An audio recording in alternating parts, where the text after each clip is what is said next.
What is good, Tesla family? It's Ray J back with another video, and this one I'm going to talk about what's going on with Tesla, SPY, the QQQ, and just a couple of tickers, break down why on earth the market is weakening, and something very important you have to watch for on a technical standpoint because Tesla is starting to break below our 200 EMA, which is a major sign of weakness.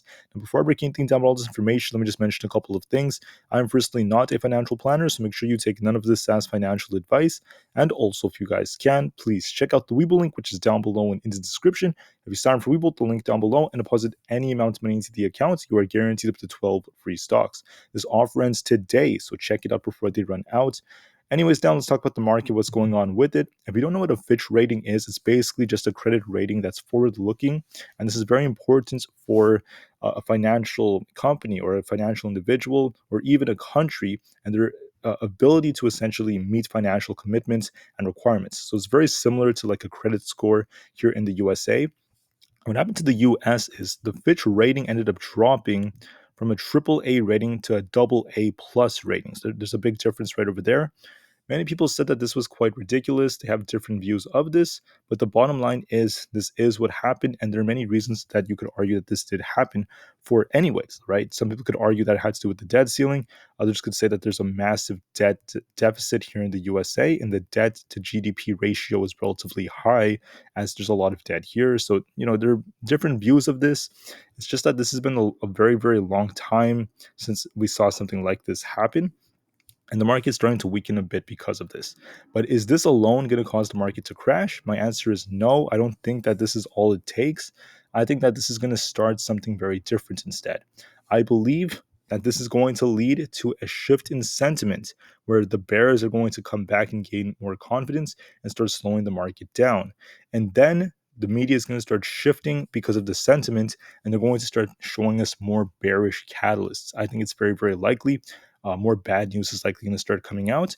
And I think this news will start slowing down the markets even more. And I say this because if you look at SPY, this is continuing to look weak. If you look at Tesla starting to weaken, in the morning I talked about how there was a possibility of Tesla trying to get a bounce, but we got the bounce in the morning. We actually pushed up to about 260. And I mentioned to you all, we have to watch this on a level basis because Tesla looks like it could try to hold up. But if you want to turn bearish on Tesla, I said you have to watch the 200 EMA. If that broke, things could change quite quickly. So Tesla did get an attempt to bounce. It tried, really wanted to, and it ended up getting a failure. It failed to break 260 and it came right back down. And now we have some big news that came out. When you look at the chart, okay, Tesla was stuck between the 50 and the 200 EMAs. On the 4-hour time frame, Tesla has broken. It has broken our 4-hour 200 EMA. That is a bearish signal for Tesla. And now we're going to be watching some very important levels. So first off, you're going to be watching this 252.5 support on Tesla. If that fails us, you're going to be watching 250, 247.5, and even lower levels into the 240s. Whoops, let me just hide this. So once again, guys, not a very good sign for Tesla. It is looking weaker. And also on SPY, we had to watch for confirmation. The confirmation on SPY would have been a hold above 452. During the pre-market, you could see the market was trying to balance and hold up. But I told you, if we broke 452, we would turn bearish. If we managed to hold the levels we were at, there's a good chance the market would try to hold up. Those were two possibilities. I was hoping the market would try to hold up a little bit better, but we ended up breaking below 452, which is a bearish signal for SPY. So now SPY is starting to weaken. And the question is, how on earth will SPY move going forward? The answer, in my opinion, is that there's likely going to be more downside coming. It's very, very likely now, and I'm going to break down exactly why. So looking at the market, SPY has a gap down at 446. I believe we're going to likely fill that gap by next week. I think that sentiment is now starting to shift big time. If you look at where this gap is, it's like way down here in this like 446 area, all the way down here. I think this gap is going to get filled, and I think that I have a target of at least 446 to be tested by next week. So there's still time to enter this if you guys are late. Watch for a bounce for a potential short entry, and then wait for the next couple of days to tell us more about it. Now, the bulls could argue they have one last piece of hope for the market to bounce. That's going to be Apple's earnings and Amazon's earnings coming out for Thursday. There is a chance that can try to help the markets, but from a technical standpoint, just based off the charts, we have a head and shoulders pattern on SPY that's starting to play out.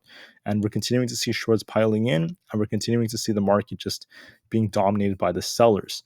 Now, another indicator of the market selling off is not just its own price action. It's also going to be based off other factors, such as the dollar index. If you look at the dollar is starting to take off finally. It's been a very long time since this happened.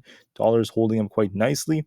If the dollar keeps holding above these levels, above 102, and it just keeps going, that's going to be a bearish signal for the entire stock market. And finally, finally, the dollar is showing its effect. The VIX is also gapping up and trying to go. If you look at the 5-minute chart, the VIX gapped up like this, and it wants to keep going. That's bullish for the VIX, but bearish for the markets. And then finally, the 10-year Treasury yield is starting to hit above 41.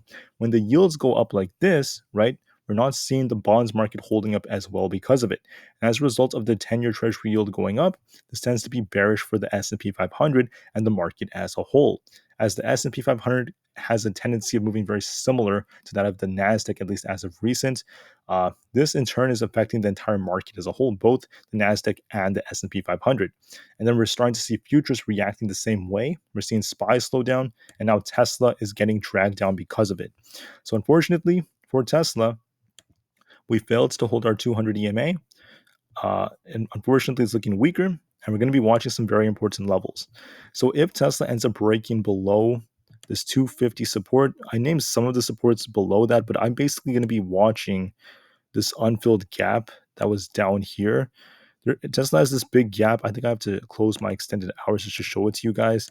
There's that big gap all the way down in very close to like 240. I think down here, even in the 230s, Tesla has these gaps. So like I said before, guys, it's not a good sign for Tesla. We're going to likely see Tesla sink very soon.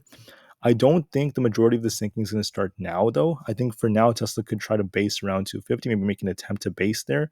But then going into like the later days of the week, approaching Apple's earnings, maybe after Apple's earnings, going into next week, I think Tesla has more downside coming. I want to warn everyone about this as fast as we got the confirmation. Okay, so this is the first day that Tesla actually broke below the 4-hour 200 EMA. And it's very important to note this because that's the first time it happened, and now we have bearish confirmation. For this reason, there's likely going to be downside coming. I want to warn everyone about this. Do I actually think this is going to be a massive crash for the entire stock market?